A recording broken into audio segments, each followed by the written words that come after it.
Interview with Peggy Sampson, Toronto, Ontario, June 12th, 1999. You want me to say something, I suppose, so to see whether we're picking up my voice, okay, or not? Okay.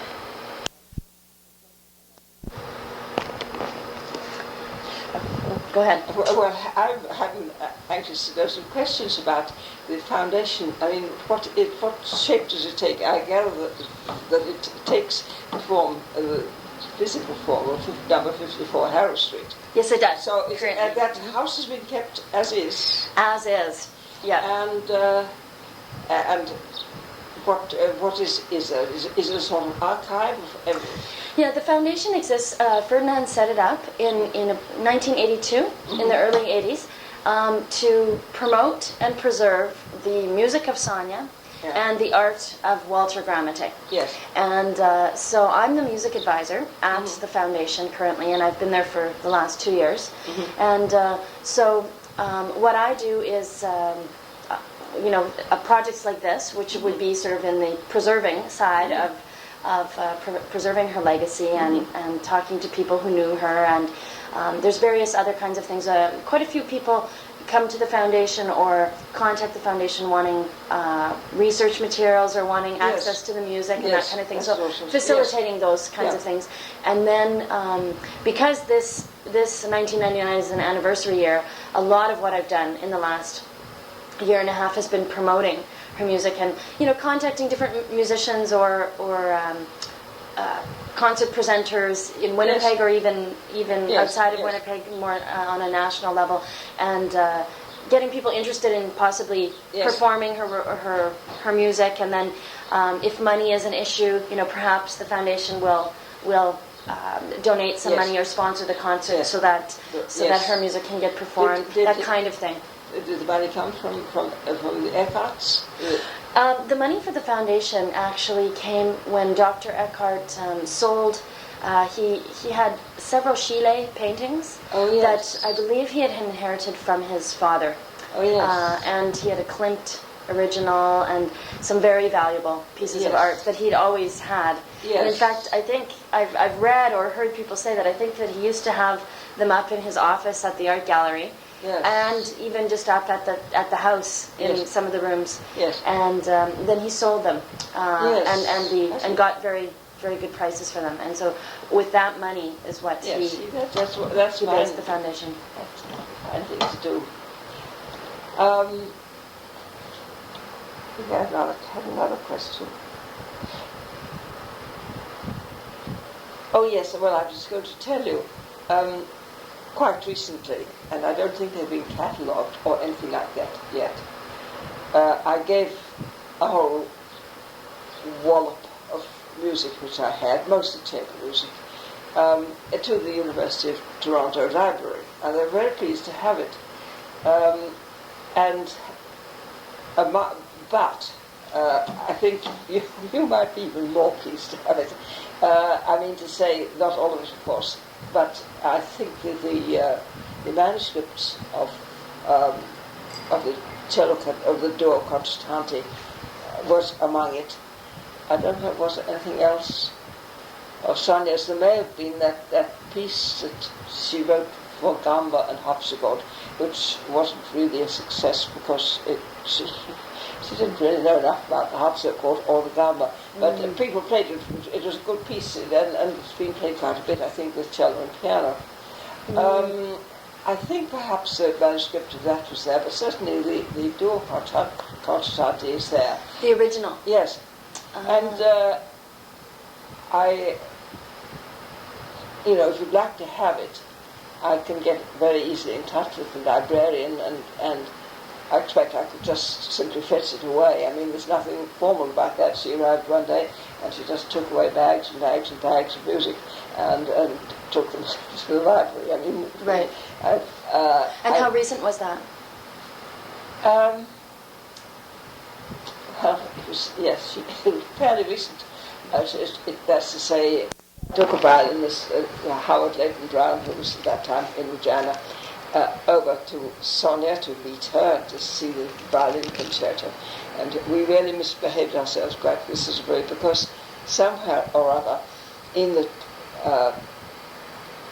in the manuscript, she had written play this part, this section, on the blackboard. So, knowing what a blackboard is, it seemed highly unlikely. It was a literal translation which she had got from her cleaning lady. You see, she had asked the cleaning lady, and what would Schwarzbrett be in German? And the cleaning lady had said, well, a blackboard, I think. And so, what she wanted, of course, was what you always say in Italian, in anglicized music, you will say sul tasto, on the fingerboard. On the fingerboard, yes. Yeah. But that I remember, I'm sorry, Howard and I were overcome with merriment, and she was told pleased, because I say she had quite trouble in believing that her English wasn't as good as she thought. And it was so voluble, and so made up, because she had to express something. Right. That if it was absolutely had another meaning altogether, she was oblivious. And the person who heard it might well be oblivious as well, because she was very convincing. Right, exactly. So listen, how did you, or when and how did you initially meet Sonia and Ferdinand? Were you in Winnipeg already when they arrived? Yes. When did they arrive? 53.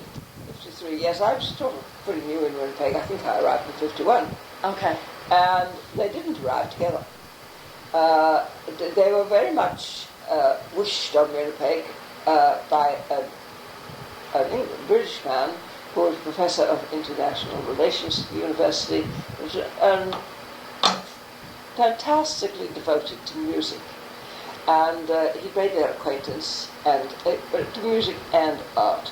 And he was really responsible for getting Ferdinand asked to be head of the art gallery, which barely existed actually at that time. But of course, by the time Ferdinand finished with it, it was a wonderful building, and everything was marvelous, because he was a remarkable man.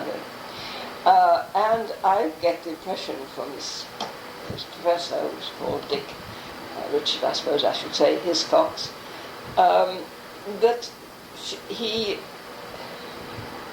succeeded in getting Ferdinand to be seen by Winnipeg a whole year before Sonia was allowed to arrive, because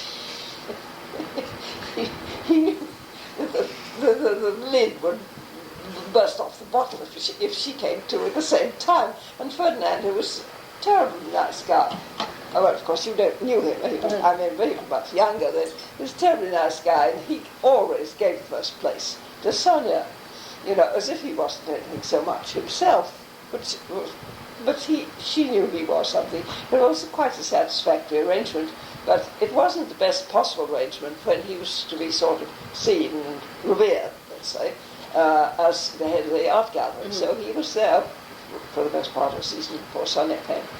And then Sonia came, and of course there was a great hubbub, and everybody was very interested, really, in this extraordinary woman who made all these claims quite justified. I mean, she was an extraordinary woman. She was a composer. She always got in a rage if you said she was a woman composer. She says, I'm composer. If you put woman before it, it just takes, it brings in a whole new, not new, so aspect to the whole thing. And it's, I'm not a woman composer. So we learned not to ever suggest that Eckhardt-Gramatté was in fact Sophia Carmen. And then it was difficult, because I think she was in a way dying to be heard, but she flatly refused to sort of play for anybody in anybody's house, that sort of thing, which was quite right. From her point of view, it was really quite right, because she was an international artist of considerable importance, and she knew that she had absolutely no equals around. either on the piano or the violin, and she particularly didn't want to play the violin. I think for a very practical reason, actually, was that she didn't want to practice at all. And piano technique. Are you a pianist? Mm-hmm. Yes. Mm-hmm. Piano technique is much easier, I think, to sort of go back to the piano and have it still. And violin, you can get into back. And you lose it quickly. Your tone and things suffer quite a bit if you don't. So she never played the violin except to demonstrate things to her students. And with demonstrating to students, it doesn't particularly matter if the result isn't terribly good, as long as you can show them what it is they have to do, and then they do it, and because they're practicing, it sounds just fine. So she always never played the violin sort of publicly.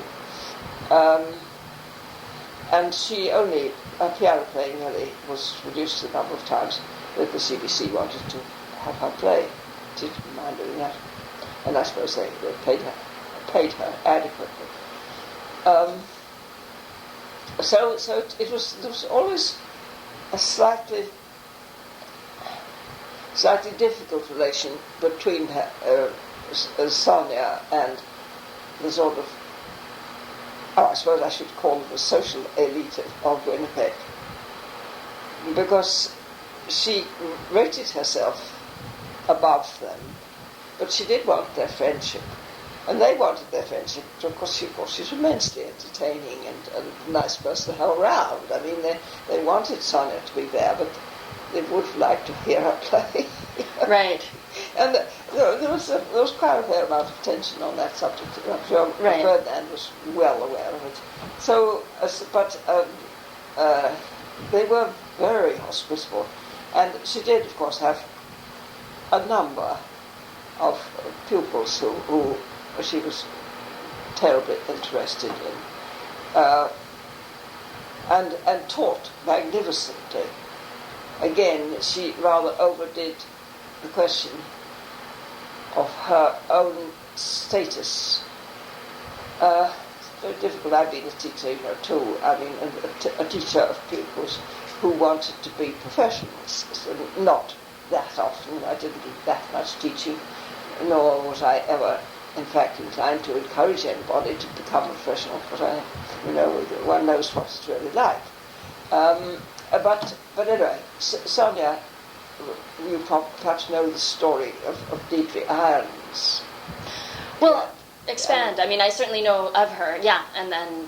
I mean, that was a terribly sad story, and it was a terribly sad story because Sonia felt, and was quite right to feel, that she had created Dyck. I mean, I remember Dyck at the age of about 8 being an extraordinary piano player, where Dyck had wonderful hands and a wonderful brain for the whole thing, and she was fascinating at that sort of age, and she wasn't Sonia's pupil at all. But very soon after that, she became Sonia's pupil, and Sonia adored her and taught her an enormous amount with the greatest possible care and sort of reverence, and always with the idea that Dyck was going to burst forth, eventually when she was ready. It always seemed to be next year or the year after that, and win world competitions. Well, Dyck was the kind of person who could easily have done that, but this delaying. Oh no, you're not quite ready yet. Went on a little bit too long. And Dyck was getting to be sort of 15 or 16, quite, and a hell of a good piano player. She got a little bored of it, I think, and she knew she simply got to have a change. And I'm not quite sure about in-betweens of the story, but the eventual, the end was that she upped and went, and she went straight to Curtis, just like that, into Curtis, and she studied with Wojciechowski, and I think she studied with a certain amount, and but she was, and then she taught at Curtis. I mean, she was accepted. She taught at Curtis. Yes, Yes. She was a sort of student teacher, but she, they just picked her up like that. And she did a lot of professional accompanying at that stage, I think. And at that stage of doing that accompanying, she realized that she didn't want to be into competitions at all, because she hated the sort of green room atmosphere in which the other contestants were trying to sort of psych each other out, sort of put each other off. And as a accompanist, she was completely free from that sort of environment, but she knew she didn't want to be there, really, didn't like it at all. She was a very, very highly rational, awfully nice person.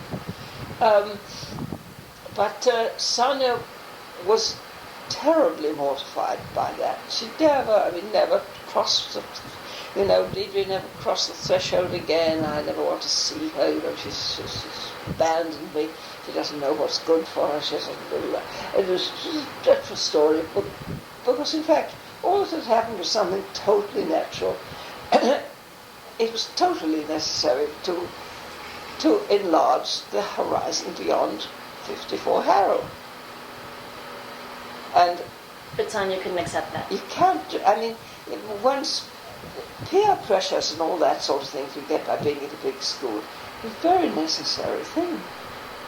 And Sonia had no idea. She felt she could do everything, which was true. I'm not denying it. She could teach everybody, or anybody. Well, not anybody, of course. They had to have the talent, but she could teach everything to somebody who had the talent, everything they needed to know. Well, it's a very narrow way of looking at it. I cannot agree with her at all, but I felt sorry for her. And so that's the story of Deidre. And if you never sort of came, I was always rather involved with it, because I knew Deidre, I knew Deidre's parents, and I had in fact squeezed some money out of some well-off people for Deidre to get started as a teacher, with Sonia as a teacher.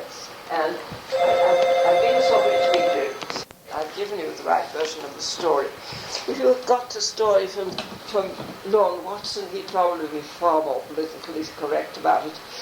In fact, I have interviewed Lorne as well, and he brought that up, and his version of things is very similar to yours. I mean, he would never have said that to Sonia himself, but but he's a totally sensible person. Yeah, too. I mean, he said, she was from that school of thought that, she thought she could, like you say, teach her everything she needed to know, even about history and everything. You could get it at 54 Harrow. Yes. And she was just unable to accept that there might be another way. Yes. Yes. And it's knowing the other ways. Really, that where a student matures. He gets sort of pushed this way and pushed that way, and eventually they sort of find where they belong. So, and I think the story. Have you interviewed Gwen Thompson? Yes. That's a marvellous person. Oh yeah, she's great. She and Deidre, my first connection with them was very early in my days at Winnipeg. There was something called the T. Eaton Scholarship, and it was some gorgeous sum like $30 a year or something, or $50 once. I don't know what, it was very little, but of course that amount of money was something worth having then. So there was not kind of. I was asked, along with a singing teacher called Beryl something, I suppose she's still around. Anyway, it doesn't really very much matter, but the two of us were to be the judges of this competition. And there were these two little girls. They were both about 8. And Deidre played some very melancholy Chopin piece, magnificent piano. And Gwen, who had a rather plump little girl, a great shock of lovely sort of fluffy hair down her back. She played the meditation from Times on her back. It was just so funny. Especially Gwen was terribly funny because, what sort of music it is, it's got it. That played very well. Anyway, those two, I made their acquaintance then, and I sort of liked them ever since. Both absolutely. And who won? Right people, you know. And deserving everything. But the Gwen story is sad. I don't think Sonia ever felt that she had Gwen so totally in her possession as she had Dyck. I think Gwen, I don't know why particularly, perhaps if you play the violin then you're expected to play in orchestras and that sort of thing, perhaps you get sort of a little bit immunized that sort of way, or just they were rather different kind of people. But Gwen had to break away too. Mm-hmm. Yeah. And she had a lot of trouble, something to do with her bow arm. Oh no, it wasn't. It was her thumb I think on the left hand. I can't remember which one. I know it was to do with the thumb. And she had to simply undo what she had learned from Sonia because she found it didn't work for her. But anyway, this was a sort of thing that and you know, Sonia was a sort of big city person, and she couldn't fit in Winnipeg very easily. And for some time, other time, I remember these sort of memories are not all seem to be on the hard side, and a bit critical of her. But I remember a time when I was a couple of years. I played when Victor Feldberg was conductor. I played in the cello section of the Winnipeg Symphony, and there was a time when we were going to do a work, don't know what work, by Sonia.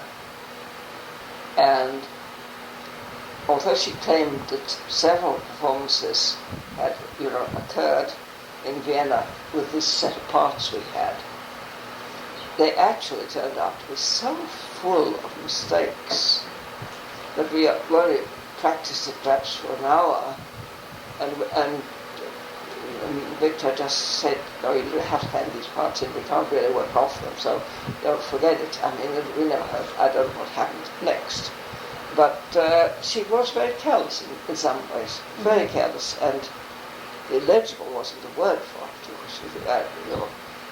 You get this copy of the Duo Concertante, you will, I'm sure, appreciate that. Did I? Yes. I got these. I thought they might have the two awfully nice letters from Ferdinand.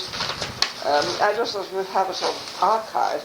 Really no reason why I shouldn't have given. And then there's, there's a letter. Yes, I mean, well, you know, it's always what it looks like, but I think that is a particularly good specimen. Wow.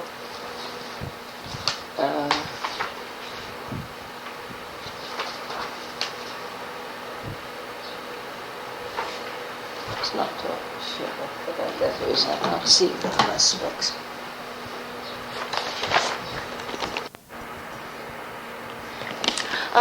So you were the cello professor at the University of Manitoba. I wasn't yes. Yes and no. Yes and no, because there wasn't the practical music was sort of, how should I say it? I mean, William Aid was a professor of piano, and he did nothing else, taught piano. And other people, at least one other person was also teaching nothing but piano. But as far as the cello goes, I thought if there was somebody to teach that what didn't even happen even once a year, that there was one person.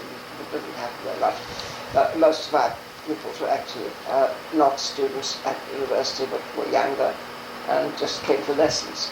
But my function at the university was mostly, I think, teaching counterpoint and the sort of approach to practical theory, and not elementary theory, but more difficult theory. I had a class where I taught students how fugues were written and that sort of thing, and I played for the university. Of course, in that sense, I was a practical musician that belonged to the university. Was expected to play a certain amount without getting an extra fee, kind of thing, which was a wonderful arrangement. Actually, it was very nice.